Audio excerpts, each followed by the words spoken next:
Today's lecture is fairly routine to start with, about English consonants. Remember I told you about the classification of consonants, and we conventionally classify them in terms of voicing, place and manner. So this morning we're going to look at place and then at voicing. Now, you can approach this in two ways. One is to say this is something you've all got to learn because you must know the classification. And that's rather boring. The other is to say that it tells you a lot of useful information which you can put to good use. So there is that table which is on your handout and which you have seen elsewhere, going through the different places of articulation for the English consonants. Generally speaking, it's obvious what's happening at the front of the mouth.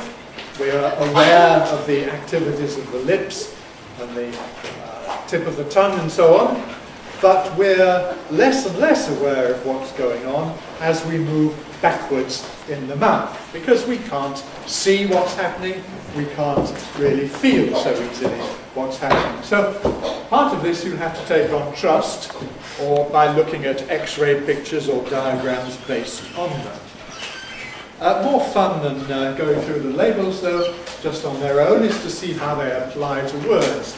Here are some consonants in the middles of words. And so, if you like just to say them with me and feel the bilabial, the two lips action for happy, and hobby. But then the tongue tip on the alveolar ridge, making alveolar consonants, voiceless, plosive, city. Voiced, ready. Velar consonants made with the back of the tongue, articulating with the soft palate, or velum, lucky. Sugar. And then we have the affricates, which we call palato-alveolar, some books say post-alveolar, which involves a more complex articulation. Nature. Magic. Then some fricatives.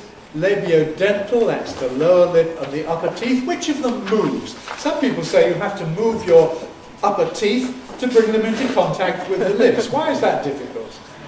Because your upper teeth are fixed to your cranium, to your skull. So you have to move the lip, the lower lip. Voiceless, suffer. And voiced, river. Dental fricatives, the TH sounds, tongue sort of spread out, touching the teeth, not necessarily pushing out between them, but against the teeth. Author. Father. Okay, and then alveolar fricatives, most people have no problems with the voiceless one. Icy. And voiced one, easy. Some people have problems doing it before E-type vowels, Japanese for example.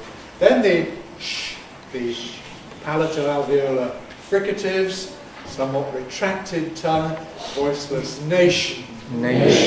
Voiced measure. Okay, there are some pictures of some of these places of articulation from the book, and if you study them for the D, you can see the two lips in contact, as against the F, where it's the lip and teeth.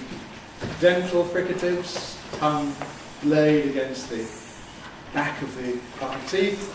The alveolar place for T somewhat further back. In English, of course, many languages make T, D, N and so on dental.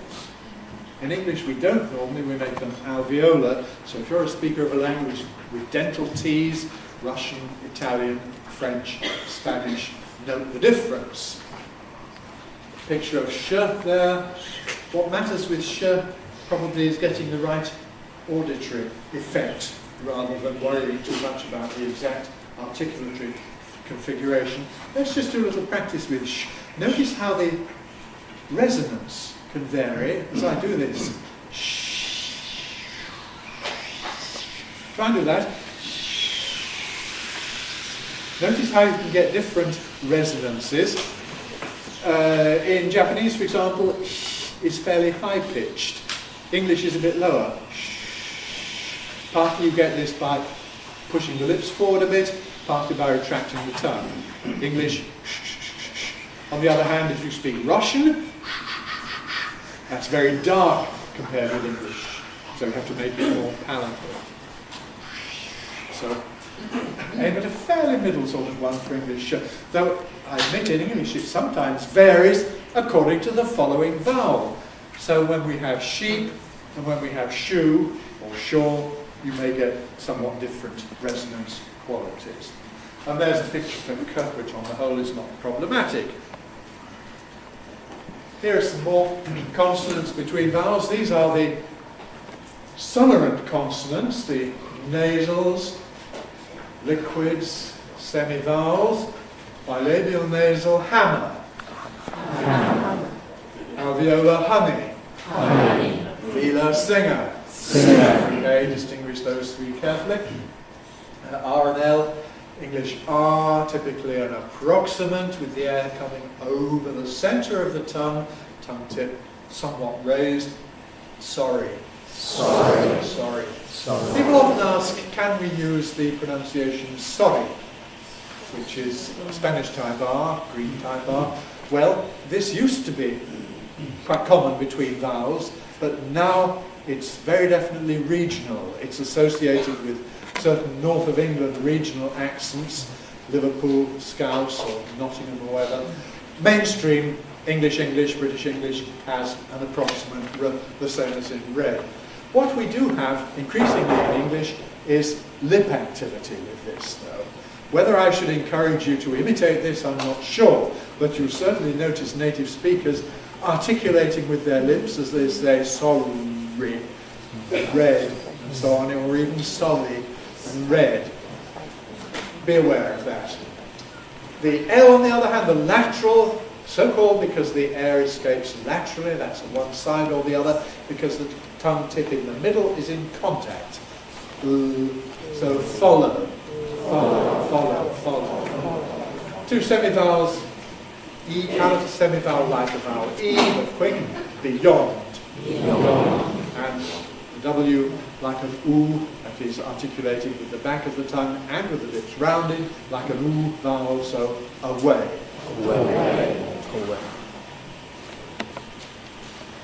Okay, so much for place of articulation. The only one I haven't mentioned on screen is the last line, the glottal place of articulation, which is where we have our friend the glottal stop we talked about yesterday. Just practice doing a glottal stop between vowels.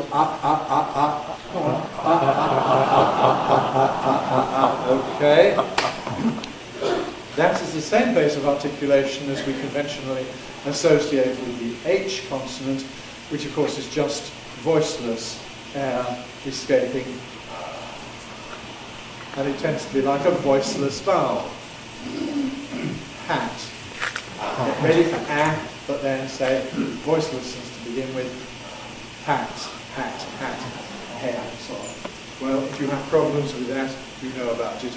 Two kinds of problems. First of all, not being able to do it at all, or uncertain between the difference between a glottal stop and an H, typical French problem, Italian problem, or making it too strong and perhaps velar or uvular, hat, Russian, Slavonic problem. All the remaining obstruents in English come in pairs by voicing. The sonorants are all normally voiced. So we have to look at this matter of voicing. And again, I think it's helpful to do practical things when you're teaching people about this, teach them to do it, to control the contrast between voiceless and voiced. What we have to do is to make a sequence of sounds like that's S and Z, alternating between them. Now, to do this, and to perceive voicing, there are various techniques available. One is you can place your thumb and forefinger on your larynx. Do that and see if you can say aloud, can you feel the vibration? Even more dramatic is to cover your ears with your hands and then do the same thing. You should be able to hear loud buzzing in your head as you do the voiced one. Now, it's no use being a shrinking violet and saying you have to do it loudly, confidently, like that. Try that, or you can do it with F and V.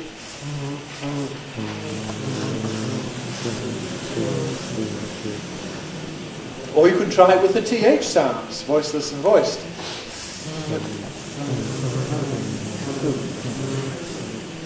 Every time you put the voicing on, you should hear that buzzing. When you switch the voicing off again, there should be no sound. So this is a way yourself of testing what you're doing. There are straightforward ways to do this too with instrumental methods, with a microphone on the computer, which I'm not going to show you today, but which is very easy to do, where you will see the resultant change in the speech waveform, depending on whether voice is present or not. So, we have voiceless fricatives. Just make all those and make them voiceless. Short bases of friction.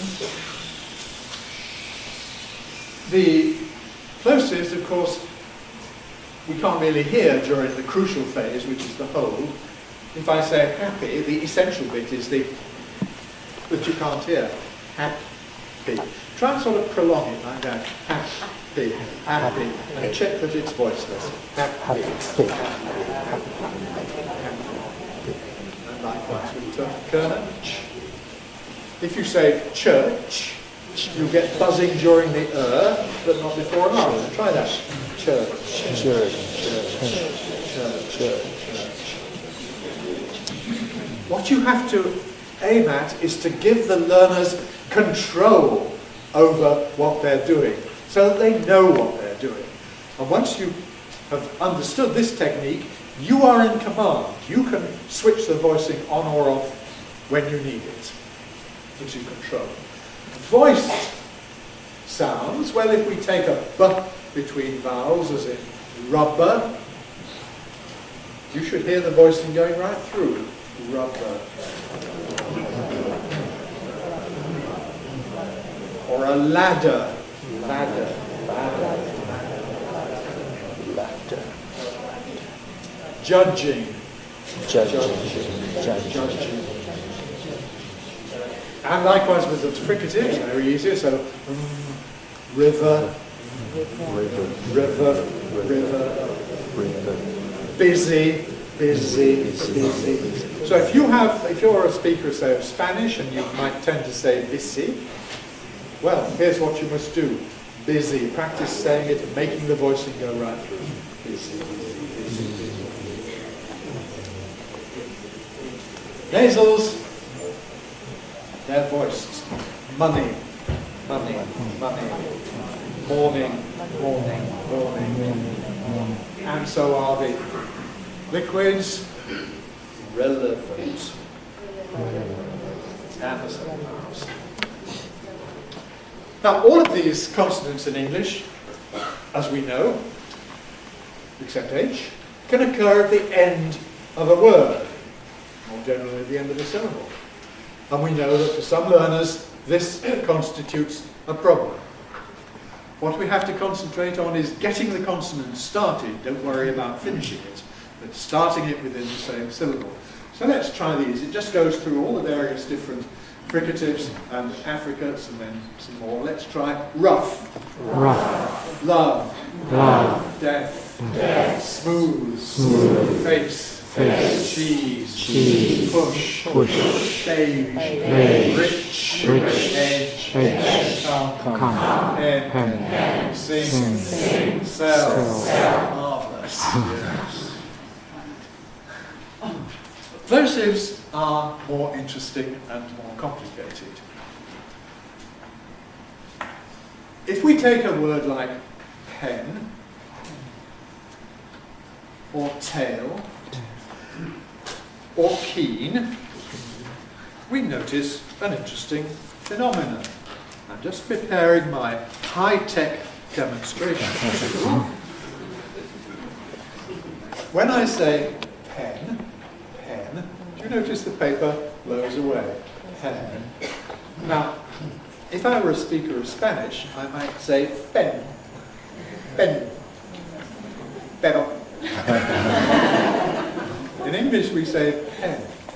This is aspiration, which is because the separation of the articulators is followed by a brief period of voicelessness, during which the articulators have separated, but the vocal folds are still apart. So the air expelled by the lungs surges out.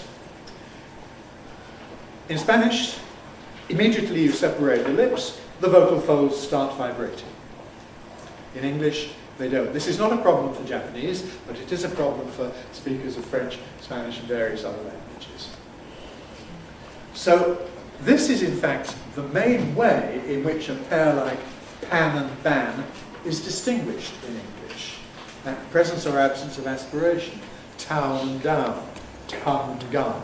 Aspiration on the voiceless one, but not on the voiced one.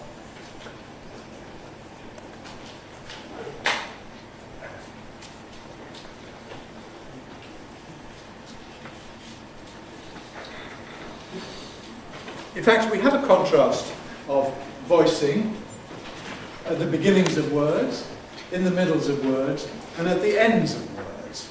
And depending on your own first language or your pupil's first language, any of these three may constitute a particular problem. Aspiration is the problem at the beginning. Most people are okay in the middle for most of the pairs, though Finns or Danes or whatever may have problems there. At the end, some languages neutralize voicing contrasts, so not only Germans, Russians, Poles, but also Koreans, for example, have problems with cap versus cab sometimes.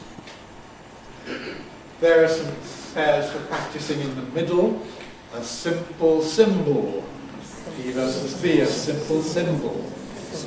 Danish mispronunciation is symbol, symbol. And another pair, happy people, voiceless P's in the middle. Happy people. Danish problem is happy people. Doesn't sound quite right in English. Aspiration then. Aspirated plosive is one followed by a little H sound, yes. A delay, as we've seen, between the release of the primary closure of the articulators and the beginning of the sound that follows. English PTK are aspirated at the beginning of a syllable, at least if it has a strong vowel, not necessarily before a weak vowel, as we discussed yesterday. But unaspirated if it's not at the beginning of the syllable because it's preceded by an S. And also not aspirated if it's followed by any kind of obstruent. Elsewhere, it's slightly aspirated, conventionally called unaspirated. So that rule is on your handout. Let's have a look at some instrumental tracings. This is from Phonetics' book, Vowels and Consonants. At the top you see the waveforms for the Spanish words besos and besos. The dotted vertical line represents the moment at which the lips separate. Time is coming along here, from left to right. So, can you see that during the actual B in Spanish, there is a voicing indication, even before the release. Then immediately upon release, of course, we have a much bigger movement of the wave, besos. In the case of pesos, the second one, we've got no vibration during the hold. It starts at the dotted line, pesos. Now compare that with English.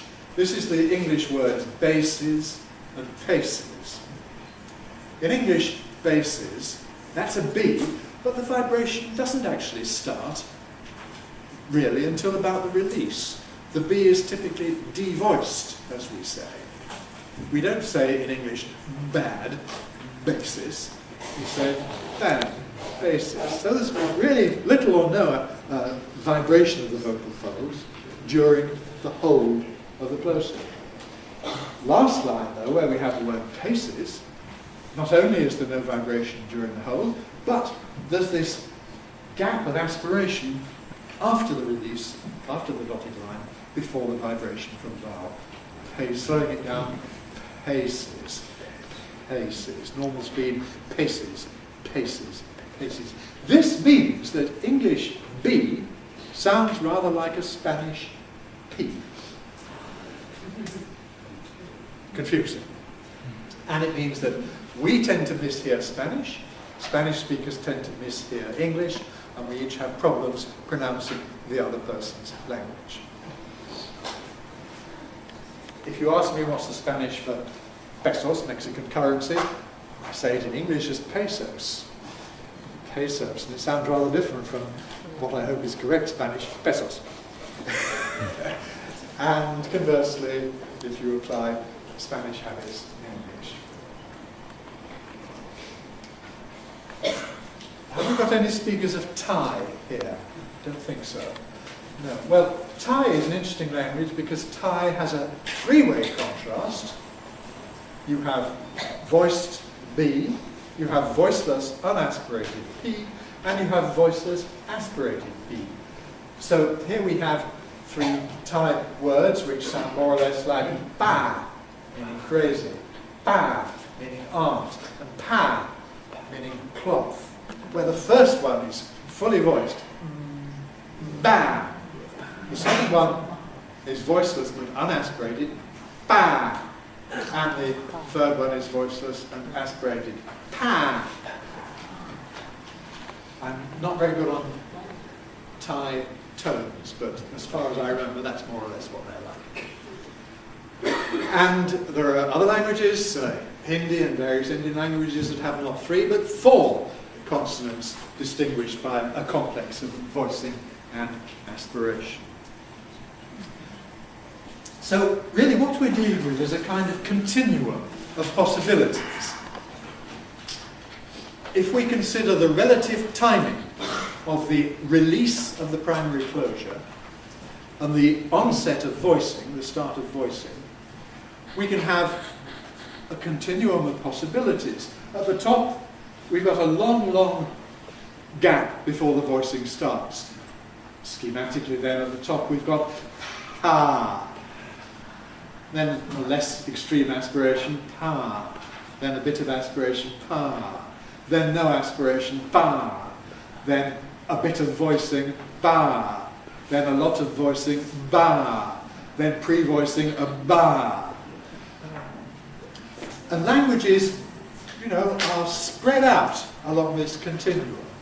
And depending where your language is, you may have to make adjustments up or down if you're to sound like a native speaker of the other language. This is something that our MA Phonetics students have to learn to do, to control this, so that we can do voicing in the way that other languages do it.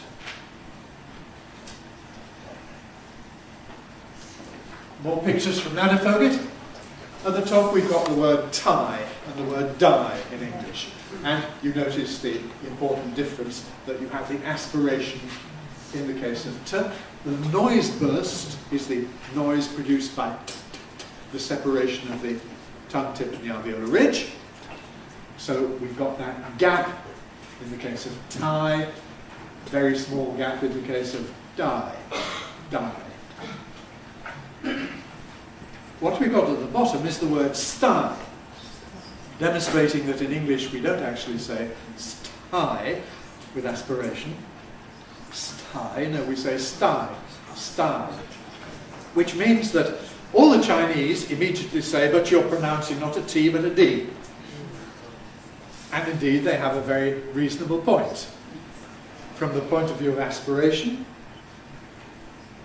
we have not an aspirated T, but an aspirated plosive, but an unaspirated plosive in sty or stand or stick.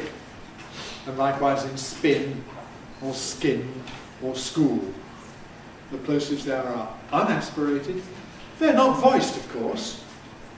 We feel them in English to be kinds of PT and K respectively, but it's very difficult to prove this among those who hear them as kinds of B, D, or G.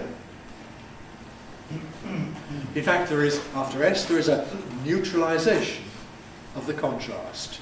Just as we saw vowel neutralization of E and I in happy, so here we've got neutralization of P versus B. Pin and bin, yes, we have to make the difference. Spin, After S, it doesn't matter.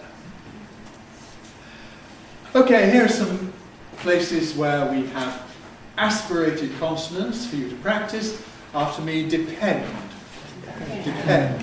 Now, why is there aspiration there? It's not at the beginning of a word. No, but it is at the beginning of a syllable. Depend. And let's just check. Depend. If I say depend, no, that's not right in English. Notice how I can control aspiration. You must learn to control aspiration in the same way. Nearly 50 years ago, when I was very young and I met Daniel Jones, the founder of our department, for the first time, one of the first things he made me do to check out that I was all right was to demonstrate that I could control aspiration. He got me to read some Hindi, where it's important to make this difference, to see if I could do it correctly. I think I passed the test. Let's try attack with some aspiration. Attack. Attack. Attack. Okay, account. Now what about these next words? Police, today, collide. Are these aspirated? No. Well, not really, because here the vowel is weak. And in these cases, I mean, it doesn't matter very much, but in practice, native speakers don't aspirate them as much. We don't on the whole say police or today. We say police, today, today. So, not so much aspiration there. What about the last cases? Approve and accuse. What happens here? Well, we've got p and k at the beginning of a stressed syllable, strong vowel therefore, so we expect aspiration. Do we get a little H sound? Aspiration isn't really a little H sound. Aspiration is a delay in the onset of voicing. Now, this means that this delay happens during the R or the yod that follows. The result is a voiceless R. Approve. Approve. Try that. Approve. Approve. Approve. The aspiration takes the form of devoicing the R. Likewise, accuse. Accuse. Accuse. We get a little palatal fricative. Really? Accuse. Accuse. Accuse. Really quite like a German Ich-Laut. Accuse. Accuse. So that is covered in point 5 on our handout. If a liquid, R or L, or a semivowel, yod or W, comes between the plosive and the vowel, then aspiration takes the form of making this consonant voiceless. Let's do some more practice of that. Same thing. After me, praise. Praise. The R is voiceless. Praise. Plot. Plot. Plot. The L is voiceless. Plot. Plot. Plot. Sometimes people want to learn how to make the Welsh sound spelt double L, as in place names Llangollen and Llanelli and so on. This is a good way to start. Take a word like plot or please and stop on the L. Then you just have to make it a bit stronger, a bit more forceful, and you've got the right sound. Tune. Tune. Well, I list this here, but I told you yesterday that increasingly, in fact, people pronounce words like tune with a straightforward ch, as in chair, and so they say tune. So if you like, you can say tune too. The point remains that the second element, whatever it is, semivowel or fricative, is actually voiceless because of the aspiration. Tune, tune, tune. And in quick, the W is voiceless. Quick, quick, quick, quick.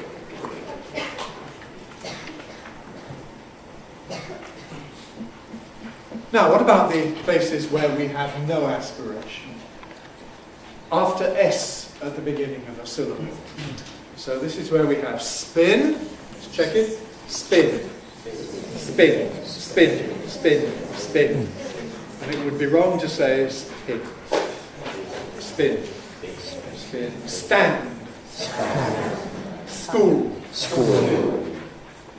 scratch. Now in scratch, you can see it follows logically that the R is in principle voiced. I give you rules, I say the R is voiced. When you actually make a spectrogram or whatever, you may find that it's not 100% voiced, but the principle is correct. And likewise the R in strong even. So because this makes an affricate, this often does get in fact devoiced.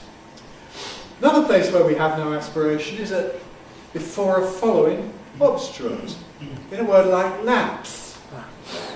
Well, this is obvious. You couldn't put a little H in there. You're certainly not going to say laps. Laps. No, laps.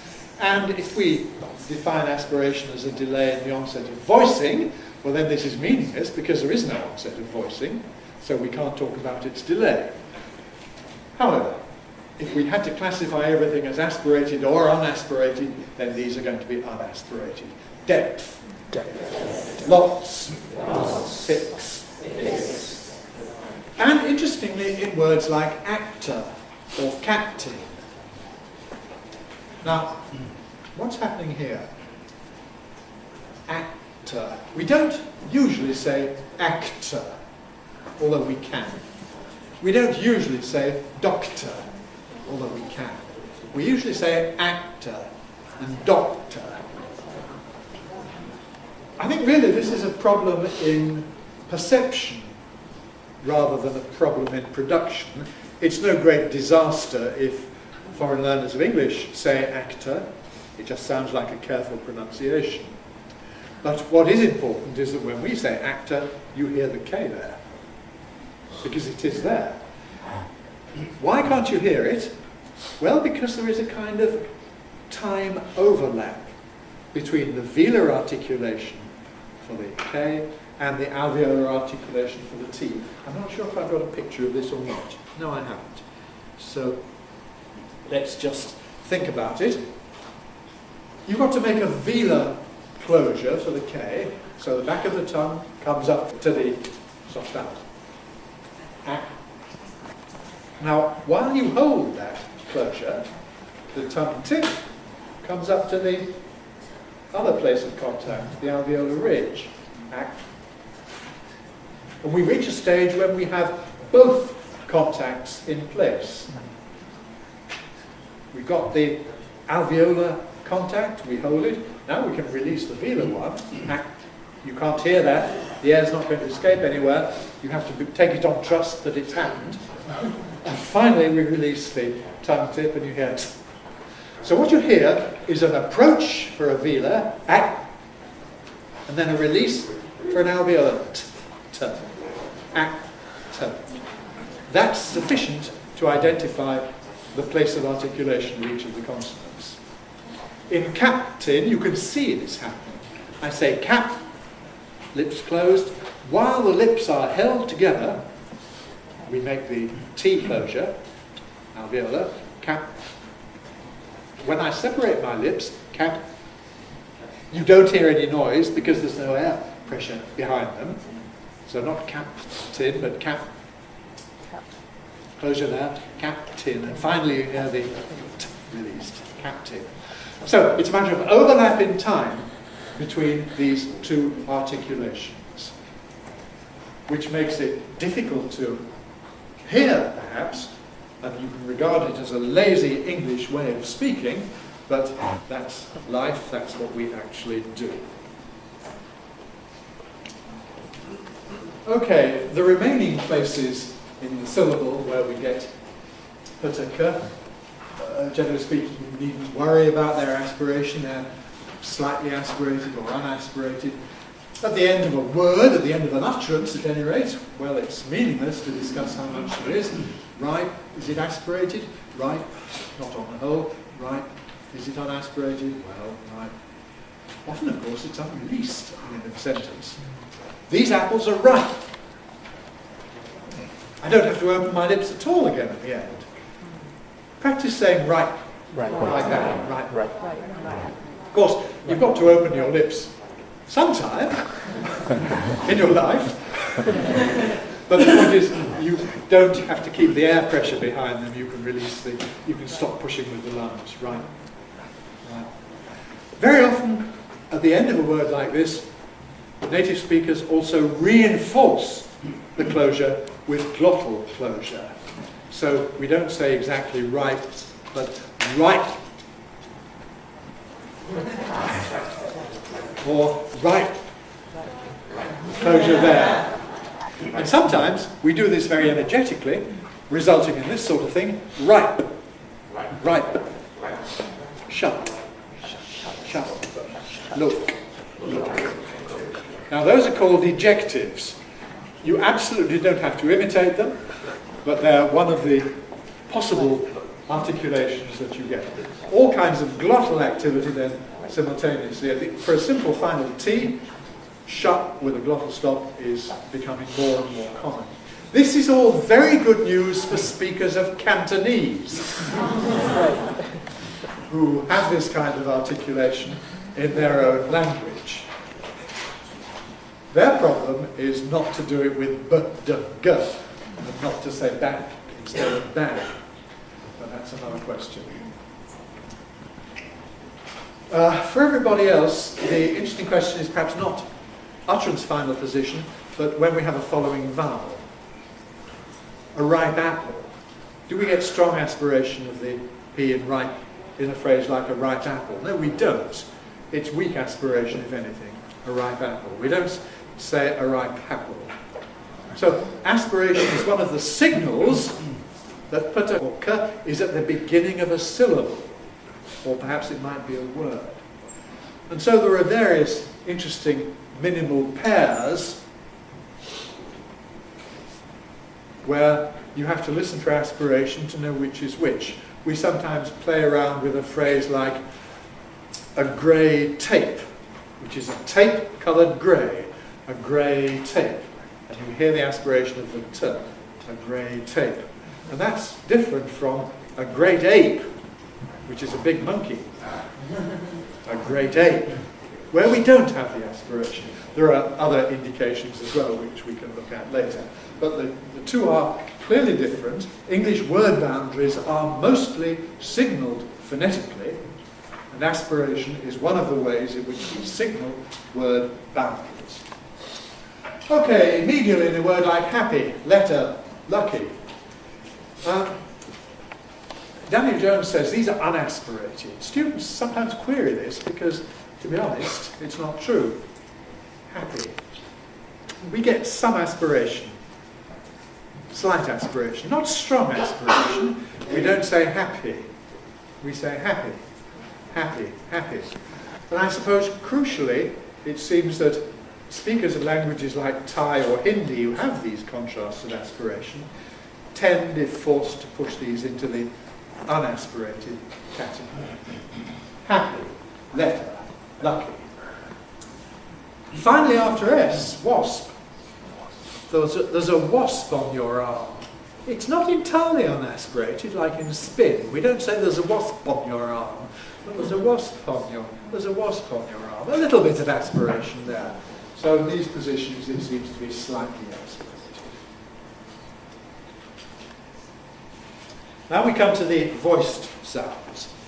Point 6 on the handout. The voiced, or sometimes called lenis obstruents, are reliably voiced only when between other voiced sounds. So if they're surrounded by vowels, no problem, they're voiced. That is, the vocal folds continue to vibrate.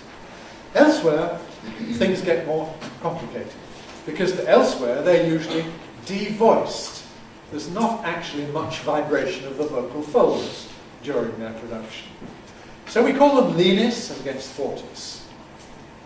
We still know that they're lenis, that they're so-called voiced, because there's no aspiration, there's no clipping of the preceding vowel, we'll come to this when we talk about vowels, and they're uttered with less articulatory force.